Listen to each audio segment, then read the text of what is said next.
Welcome back to another episode of Thinking That Matters. I'm Elizabeth Mahusai, your show host, and I am so pleased to have a husband and wife team in the studio today, the owners of American Lawnscape. So without further ado, please tell us who you are, what you do, and a little bit about American Lawnscape.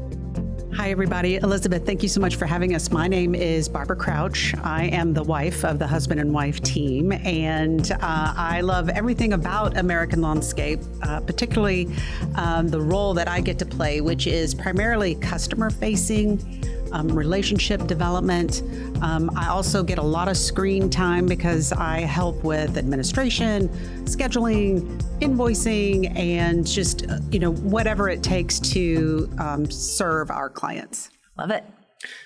Thank you for having us, Elizabeth. I guess I'm the husband of the husband and wife team. My name's Douglas Springer, and our company, American Lawnscape, is a weed control and fertilizer company. So think of lawn treatment and just beautifying your lawn and landscape. And what I do is I'm the operations guy. So I set all the plans for all of the homes that we do. I dictate all of the equipment, and I train all of our staff to perform our duties out on our routes on a day-to-day basis. And those routes and duties change by the season.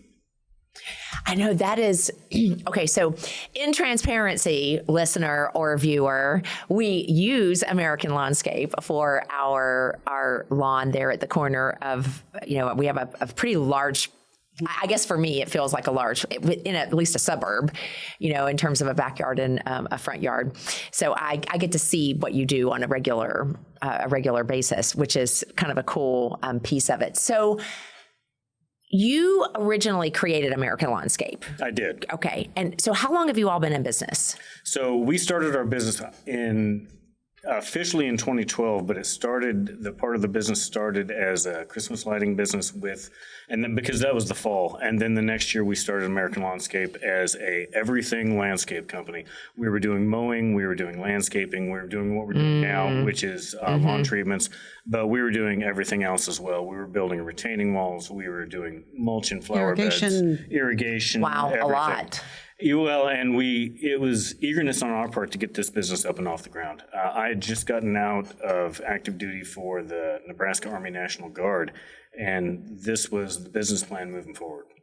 I love that. And so, okay, so many things I want to ask you about. All right, so before American Lawnscape, when you were in the Army National Guard, does that mean that you also served active duty military at some point in your career? Well, actually for the Nebraska Army National Guard, that was an active duty position. All of your National Guards have active duty soldiers that actually run the Army when everybody's not at drill. Okay. That was my role. And my other active duty time was for deployment during Operation Desert Storm. Wow. I remember having newspaper articles on my college dorm door regarding Operation Desert Storm. I had a good friend who was in the Army, served in that as well. Billy. Well, and I was watching CNN. Wow. Watching when they were filming the war. So that was a pretty eye-opening experience. Man. Okay, so I'm curious from your standpoint, having served and also deployed, when you think about because my whole show is on Thinking That Matters, and when you're in constant life and death situation, or is that a fair way to say your deployment experience over in Desert Storm? Off and on. Okay. Because I think with all deployments, there are periods where it's not life and death, but there's always dangerous periods that you get into, and it kind of depends on where you're at location-wise, where you're at mission-wise. And not everybody has jobs that are as dangerous as other ones. True. That's very true. My dad served in Vietnam, but he was with part of the supply chain piece. So not a direct, in harm's way, an important role, but a different role, different location. Right. So I'm appreciating what you're saying there. So you chose to become an entrepreneur coming out of the Army National Guard, Nebraska. Right. Correct? what had you thinking, I want to be an entrepreneur versus like a contractor? Because a lot of my family served in the military and went on to do contracting work, once they retired or whatever. So what had you thinking, I want to be an entrepreneur? Well, honestly, I'd been an entrepreneur before that as well. And okay. When I got out of the military the first time, or got back from deployment the first time, I was still in college. And so I went from college into the workforce as a golf course superintendent. And it was after that I started my first real big boy business, which was a publishing company. And we published books on health and nutrition. And after a few great years of that, and then 9/11 happened, we had a few years that weren't so great. And that's when I chose to go back into the military, and I didn't plan on going in active duty. It just I kind of got swept up into it. But when my tour was nearly over, I was thinking that, it has been fantastic to be able to serve my country again, but it's kind of one of those things to where you fight for freedom, but you really don't have any. And so when you're active duty for a state National Guard, you have to take leave, like even if you're going to cross state lines. Wow. If I wanted to come down and visit my parents when they were alive in Missouri, I would have to put in for leave, even if I was off that weekend. And it just became, after about year 5, it became pretty tedious. And I'm like, you know what? I'm over 40 years old. I want to be able to do my own thing. Right. Want some freedom. Want some freedom. And so the entrepreneurial side of it really started festering up in me. And I knew that it was going to be some business revolving around chemical or biological or something. And I knew I needed to be outside. And falling back on the life I had as a golf course superintendent sounded pretty good at that. Okay, I can see now the connection between that. Okay, so Barbara, you are no stranger to entrepreneurism either. So when you were thinking about, okay, the role you're going to play in American Lawnscape, what is your background that allowed you to plug into, customer facing, relationship management, the admin, all of those pieces? So I'm going to flash back a couple of decades when I was finishing up at the University of Texas, Hook 'em Horns. I had an internship at Dell Computer Corporation. So that's where I was kind of getting my feet wet in sales and customer facing, developing relationship and solving high value problems.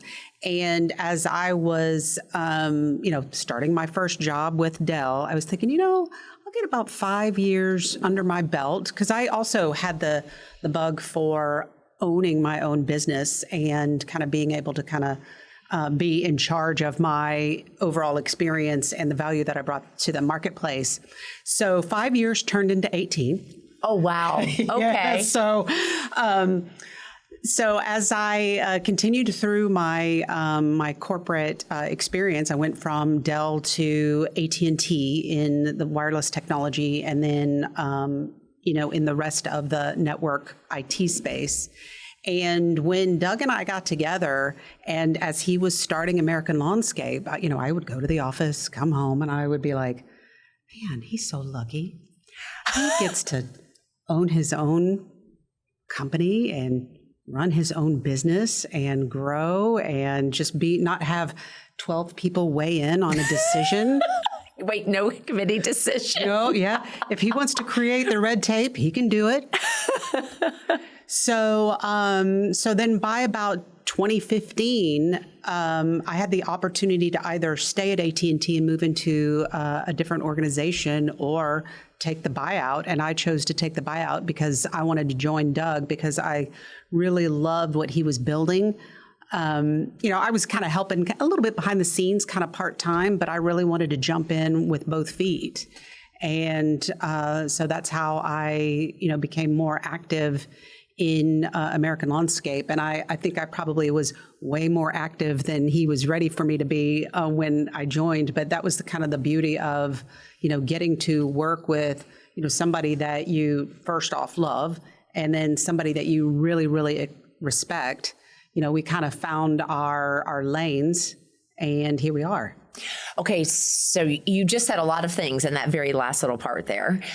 But there are people listening who are thinking, I'm going to go back to some of my Southern roots. There ain't no way I'm going to work with my spouse, right? In their mind, they think that is just not going to work. when she started coming into the office and recognizing I could add value here, what was going through your mind? Well, what's kind of funny, she didn't mention this when she first started working with me. It wasn't, she talks about it, it sounds kind of grandiose. He's got this great job and he gets to be his own boss. When we started out, I was a one-man do it everything. So I'm doing all these lawns by myself and everything. And so a lot of it was she'd get home from AT&T and I'd be like, I need some help. It's 7 o'clock at night and I've got 2 more yards to go. So she switches into grubby clothes and she's out running a weed eater and running the edger and running the blower. And she's like, isn't this great? I'm You're like, I've been doing it all day. Right, yeah, this is great. I can totally hear her saying that too. Yeah, this is fantastic. Oh my word. How many more do we have? Only 2?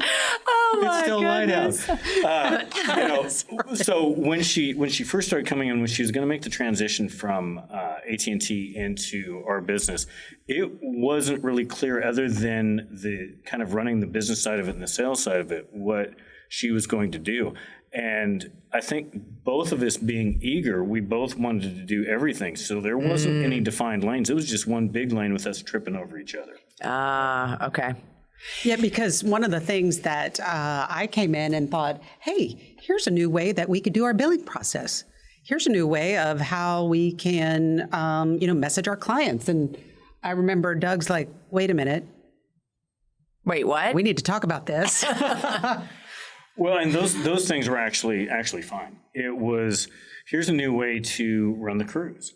Here's a new way to do the field operations. Here's a new way to do this. And we both sat down early on and we're like, you know what, we both bring tremendous strengths from different angles. And that is our strength together, because we're not seeing this in the same way from the same background. So what are our strengths? And Barbara coming from the MBA side of it and the executive business side of it, me coming from a field operations side of it and military field operations as well, we're like, you know what, our strengths are pretty well divided. And where we do come into work on overlap on marketing and structure and brainstorming things like this is such a benefit to us, because all these ideas are coming from different places. And so as soon as we realize that we have our own place to field and open up that's our own, that's when things really started to go. So a couple of things that you said that I think are worthy of just reflecting back what you said. Now you know your lanes way more clearly, but back then it was like you said one big lane and we were tripping over each other. Right. It's like driving high-speed vehicles with no dotted lines to indicate who is occupying what space. So I'm appreciating that, and I believe that it's one of the reasons why husband-wife teams typically struggle to successfully work together, because they don't understand how to get from one big lane where we're tripping over each other to understanding our defined lanes and leveraging the differences that you have. Would you add anything to what he was reflecting? I think in our eagerness, I can speak for myself. There were times where I would be swimming in his lane. And he'd be like, you're in my lane. I'm like, oh yeah. And then I'd have to find my way back to my lane, just because we both have an extreme desire to do very well for our clients. And, we kind of have this mantra of we just do whatever it takes, whatever it takes to get things done, whatever needs to be done at that time. Well, and there's another aspect to that too. And part of it is, especially when you're starting out, there is so much work to do that it does take both of you to be able to get it done. Mm-hmm. And so for us, what we realized is that we both can't be in charge of everything at the same time. And so what we did was we're like, okay, you're going to take the lead on this. I'll be your support. I'll take the lead on this. You'll be my support. And we would divide things up like that. And we would just allow the other one to lead you. And when it was, then that gave us a chance to be able to dial in what we were doing in our lane. And then we were able to lead and manage our own process with the other one and assistance too. And so everybody needs to be in charge, but everybody needs to be in charge of their own things.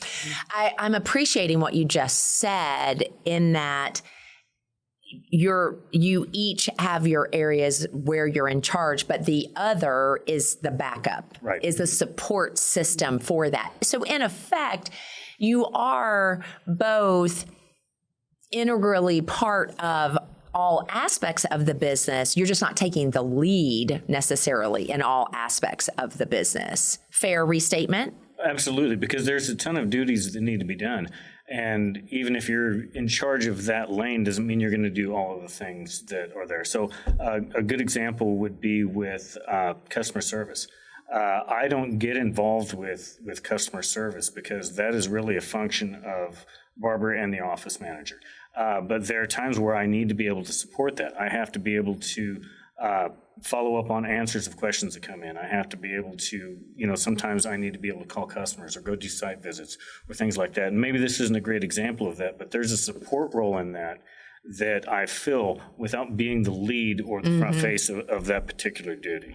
All right. So I love that the two of you you're already in this place of you've clearly defined your lanes, you know your lanes, and even when you find yourself swimming into his, you work your way out of it, right, to get back into your lane. I would love for you to speak very specifically to, because I think practically for the person listening, especially for husband and wife teams, or they're dating, they're in business together, whatever the case is, be specific, whether it was a limiting belief or a thinking pattern that wasn't serving you well and how you shifted, because you're already well into running your business well together. I want to bring us back to maybe some of what you had to do to get there from a thinking standpoint, how you had to think differently or overcome that just made me mad, or what are you doing my thing? Or maybe you are the exception and you never had any of that. Tell me. So one of the things that I had to overcome, so being in corporate for like A long time. 18 years too long, you do, or at least for me, I became very kind of competitive yet self-conscious. Okay. Tell me more. So when you're competing for different roles or results, there's always a worry about what your managers or senior leadership or your customers, what they think about you. And so that kind of creates to me, I think an unnecessary worry about what somebody thinks about you. Like, oh, that's a dumb idea, or what are you doing thinking that, or what are you doing thinking that, or doing that. So one of the things that I've noticed about Doug early on is that he's very, very smart and very creative. And for a scientist, he's marketing genius. I mean, in some of the products and the branding and the formulations and the messaging. So there were times where I would come to the table worried about my ideas being judged when that wasn't even happening, I think, right? I mean, that's It wasn't. right. So that's one of the things that over the years I've had to overcome, and every now and then I still struggle a little bit. What did you do specifically to overcome it? It's my inner self-talk, Okay. My internal talk where, I have to remind myself that, I earned and deserve, a seat at the owner's table, because I'm part of the company. So it's really internal thinking is Really key. important. Yeah. What were you going to add, Doug? Well, what I was going to say is that, especially when you start a business, there's everything to think about. Sometimes you're not thinking about things with the impact that you need to. You're thinking about the day-to-day tasks and the long-range planning and the 30, 60-day planning and your messaging and everything at the same level. And when you get caught up in that, sometimes you can, especially if you haven't reached the level of success that you want, you can feel like you're doing the wrong things. And so early on, we're just not getting the numbers that we want. We're not getting the customers that we want. This thing isn't paying the house payment. This thing isn't doing exactly what we want. And it wasn't just the first couple months. It was the first couple years. Yeah. And it wasn't until we both kind of got together and we're like, we're not thinking about the right things. We're not thinking about our messaging clearly. We're not thinking about our product. We're good enough because, sometimes we look at each other. It's like, are we doing this right? what are we doing wrong? And we weren't doing anything wrong. We just hadn't done enough of the right stuff long enough. And so we had to practice a little bit of patience to kind of get through those doubts. And on the other side of time is success. And you just have to keep driving. And so those limiting beliefs for us started falling off, and then the world started becoming a little clearer. We knew what our product was. We knew what our messaging was. We knew what made us different than everybody else. And those things just didn't come all at once. They came over time, and we just kept plugging at it until we could get that correct. And then some of those early limiting beliefs started to fall off. So many things about really both of what you were saying, really having to control the inner dialogue that you deserve a seat at the owner's table. And I'm curious, had Doug ever said or done anything that you felt the need to address, or that was affirming in a negative way that you deserve a seat at the owner's table? No, which shows how important it is to be aware and mindful of the internal dialogue. Yeah, I agree. And I think it is one of the important aspects, because someone can create a story in their mind. Let's say you mentioned competitive but self-conscious, and you reference that to your inner self-dialogue. And if we're not careful, our inner self-dialogue will create a story around the other person, in this case, the spouse, about how they say or do, and this is why, and it's how we justify the poor thinking that we get ourselves into. And so I think that's why it's managing that inner self-dialogue becomes super important. And then with what you were saying, Doug, I love that you said, well, first of all, let's just all acknowledge, because Fred and I own a business too, that you want it to go faster than what it's actually going to go. So there's that. But I love how you said practice patience. And you said on the other side of time is success. I love that. I need to tell my my marketing gal that should be the image for this whole podcast. On the other side of time is success, because I believe that a limiting belief that so many people carry is that if it's not happening right now, then fill in the blank. It's not worth it. I'm doing it wrong. Right. It'll never work. Why are we together? Why do we have a business together? Right. I mean, think about all of the ways that not having patience impacts the inner dialogue. I think another thing that we didn't realize right at first is that maybe the goals that we had inside of our own heads weren't exactly aligned. Tell me more. Well, what I mean by that is when we envisioned what the success of this company would be, maybe we were talking about, money, and we were talking about, number of customers, but maybe it didn't look exactly the same as we each imagined it. And so there was that possibility that kind of going through our day and through our year, we were setting up the potential to manifest different outcomes. And so once we started talking really deeply about what does this image of success look like, and we got very intimate about that, about what we were both thinking, and aligned those thoughts, then the picture got even bigger. It got even more clear. And then we could really drill down to not just, I think as individuals, we think if we're really good at manifesting success, we can have that picture in our mind of it already being a success, and we just go through the motions to get there. But if each of you are thinking completely different things, that can be a problem. You're going to go down different directions. You're going to make different day-to-day choices. You're going to see, what we call our blue doors and red doors. The blue doors you go through, the red doors you shouldn't. Well, if those are all different within a couple, then at the end of the year, you haven't really gained a lot of ground. But you have to go back and look at, were you thinking the same way? Were you running fast in the same direction? Yeah, that's an excellent call out, because what's interesting is that so often going through a blue door or a red door could be small things, but those small things over time add up. And, it can make a huge difference in the overall outcome that comes out of that. Now, I want to, just because I always enjoy people's thinking around the fact that you said you are like the everything outside company, And now you are very, very specifically working on the treating the lawn. You're very niched, is what I will say. Help my listeners to understand the thinking process the two of you all went through to stop doing everything and really zeroing in on what you now do. There were a couple reasons we went that direction and narrowed things up. One of them is we realized that we're trying to be a jack of all trades, and we wanted to be a master of something. And the master was to, produce the most beautiful yards that we could. So some of the ancillary things like the walls and the irrigation, things like that kind of had to drop off. Some of the other work, like the landscaping, that was good filler work when the grass wasn't growing.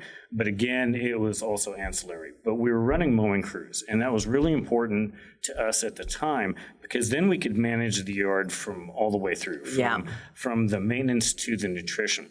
Where we were having a problem was getting dependable labor. And so there were every day I would get in the truck and I would drive into the shop, and I'm like, not if somebody, and this is limiting belief as well, not is somebody going to be late or not show up, who is it going to be? And I could just about guess on the way in. And our plan would always get derailed. Bar would have to come out of the office and fill in the truck for somebody that wasn't showing up, we couldn't get a hold of, or I'd have to change what I was doing. And so we slowly started moving towards a more integrated process. We got to a point where our mowing clients also needed to be lawn treatment clients, so we buckled that together. But really where this separation, I know this is getting a little long-winded, but right after COVID, in fact, it was 2022, we still had our mowing crews, and we had all of our customers were tied together. Our mowing clients were also our weed control clients. Weed control, well, okay. In May of 2022, we had one of the rainiest Mays we've ever had. I remember. 20 days of rain, right? And so we were backed up on mowing big time. In fact, some properties hadn't been mowed for 3 weeks. The guys weren't working as much as they would like to, and we'd had the same guys for 2 years. And our lead guy, the only guy with a driver's license, decided that him and his wife were going to move to Monahans, Texas, and work in the oil fields. Left us without a crew. So here we are. We've got all of our clients coupled into a bundle, and we can't mow. We went out and tried for a couple of days, and we're like, this isn't even. Well, it was like, hey, remember 2013? We could do anything for 6 weeks. Yeah. Let's give it a try. And that didn't work. That did not work the way you thought in your head, right? We had planned on selling off that part of the business solely by itself because we were going to package it up. We knew there was value to that and then be able to hopefully manage that. But what we had to do was we had to scramble and try to fire other companies to take over the mowing for us because we couldn't do it. But then we're like, okay, we've got all of these customers coupled into a program. When we have to give up the mowing, how many is going to be left? Do we even have a business anymore? Wow. We were sitting at the table going, what's the fallout on this? We're going to lose 85%? We're going to lose 90%? And at the end of the day, we lost three and 2 came back. Wow. That was it, all of ours. And that was the ta-da! Yeah. The moment when we're like, ding, ding, ding, ding, ding. That was confirmation that we were doing a great job because they were willing to put up with that and still stick with us, even though we had to move in another service for part of that component. So then it was just fast forward. We knew that we were in the groove. You had established your lane, and now you've just been working to build said lane. Right. And I think because of our whatever it takes serving the client, we spent literally 48 to 72 hours forklifting several hundred mowing clients from our roster to another company because we didn't feel like it appropriate to say, hey, sorry, we can't get to your mowing, but we'll be there next week for lawn treatment service.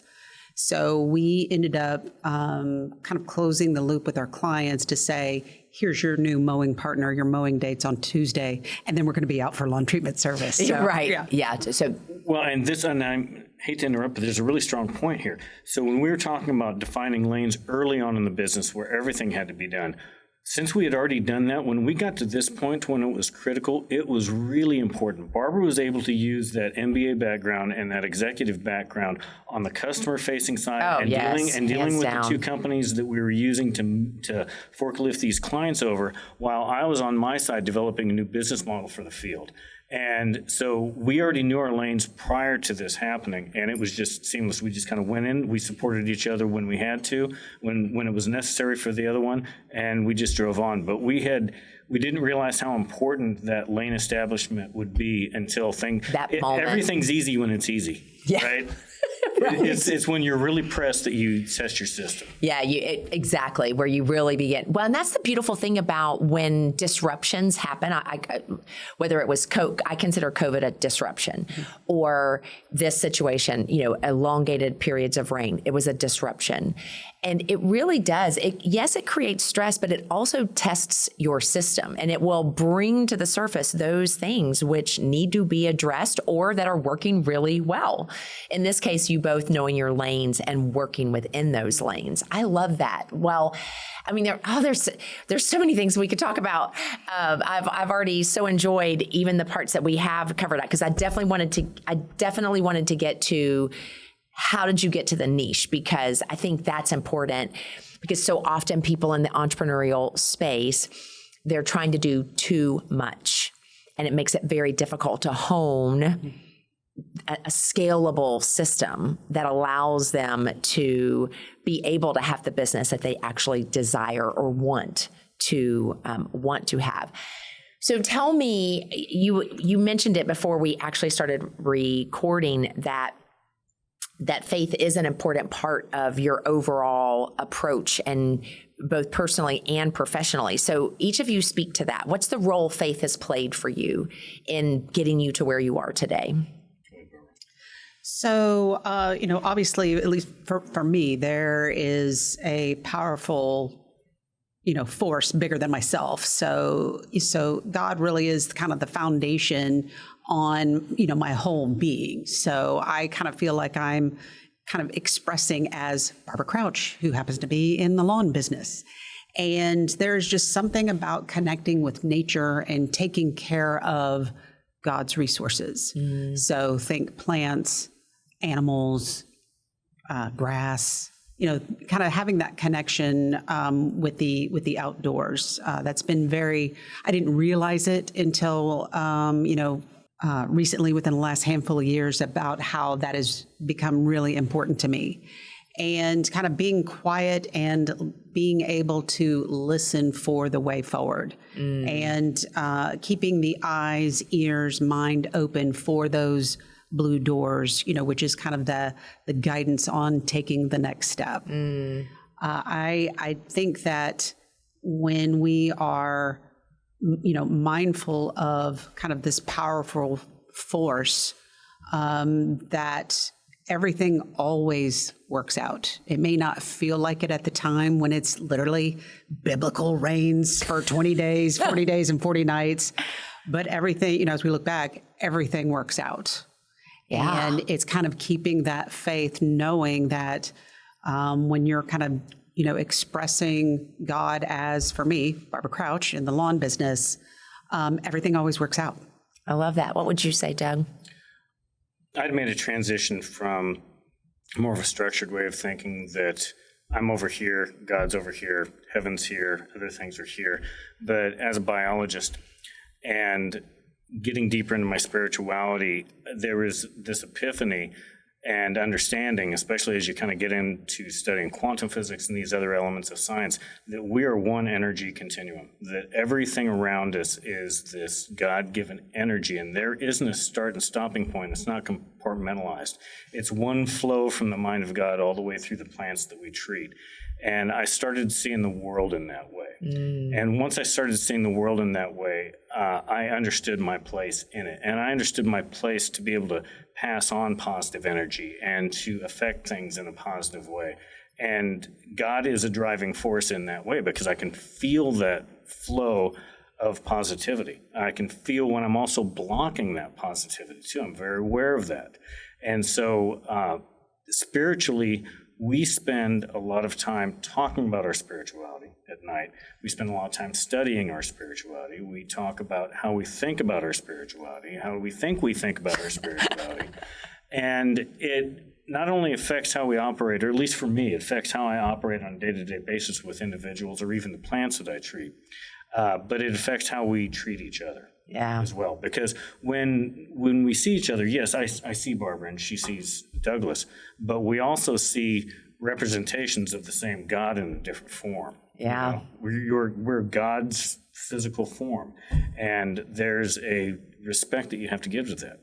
I appreciate you saying that, because Fred and I have conversations about that as well. You know, we're each made in God's image. So when we treat an image bearer of the Lord poorly, I mean, what are we saying about the image bearer and of the one who created that person in the image of himself? So I love that so much. So, okay, so I definitely will have to have you back on, because there are so many other things we could talk about. But I do want each of you to respond, because I ask every single guest, why do you believe it's important to cultivate thinking that matters? Today, we've explored multiple patterns of thinking. We've talked about knowing your lane and really working within it. We've talked about the controlling the inner voice, making sure that not only are we being mindful of it, but also that as a couple, you're moving in the same direction, right? You're both having the same vision that you're working towards. So each of you respond, why do you believe it's important to cultivate thinking that matters? So if you've heard thoughts are things, I mean, that's I think that's one of the foundational reasons why thinking matters. Everything that we've just talked about today, I think you kind of summed it up greatly. It's almost like you answered your own question. At least for me, you answered it for me perfectly. That having the right mindset, if you're working with somebody, thinking in alignment, as well as thinking about what you're going to be doing next, being aware. Everything is around thought. So before something becomes a thing, it started as thought. And so that's one of the reasons why I think that thinking matters. Yeah. What about you, Doug? That was really good. It was really good. Let's talk about that later. I love that. The only reality that we're ever going to experience is happening in our mind. And I think that as humans, we forget that we're in control of that. So if we want to have an angry life, we're the ones that are the guardians of those thoughts.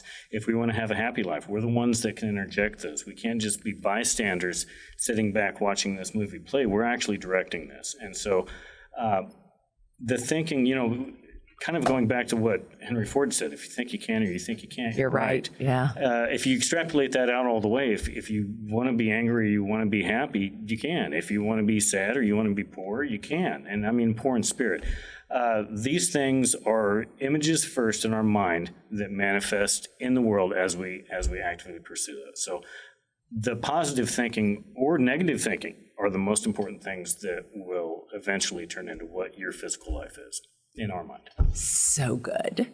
Like, that was just a great response to what she said, because if thoughts are things, right, and we are thinking negatively, and what's so interesting, especially you know this from a science perspective as well, that by the time people are 35, they are recycling 90% of their thought life in their day-to-day.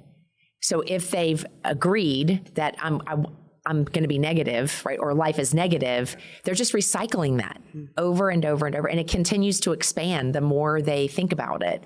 So I love that. The only reality we are going to have is the one that we have in our mind, which is why thoughts are things. I love how you summed up that it's important to be mindful of the mindset, thinking in alignment of the two of you, and also thinking about what you're going to be doing next to ensure that you're on the same page and you're moving in the same direction.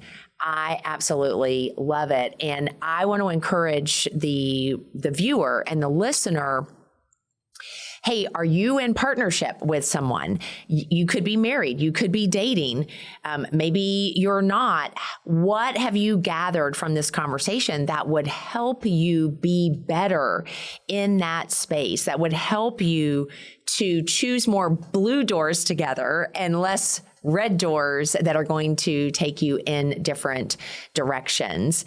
Because ultimately, at the end of the day, what I believe is so important from your story is that it's getting to the place of knowing your lanes, working within your lanes while supporting the other person, and really having those conversations that allow you to think about what you're thinking about, so that you can cultivate thinking that matters, not only individually, but also as a partnership that helps your business to move forward.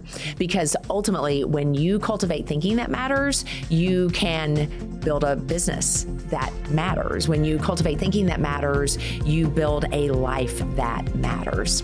Thank you both so much for being on the show. I appreciate it. Thank you so much, Elizabeth. It's been great. Thank you.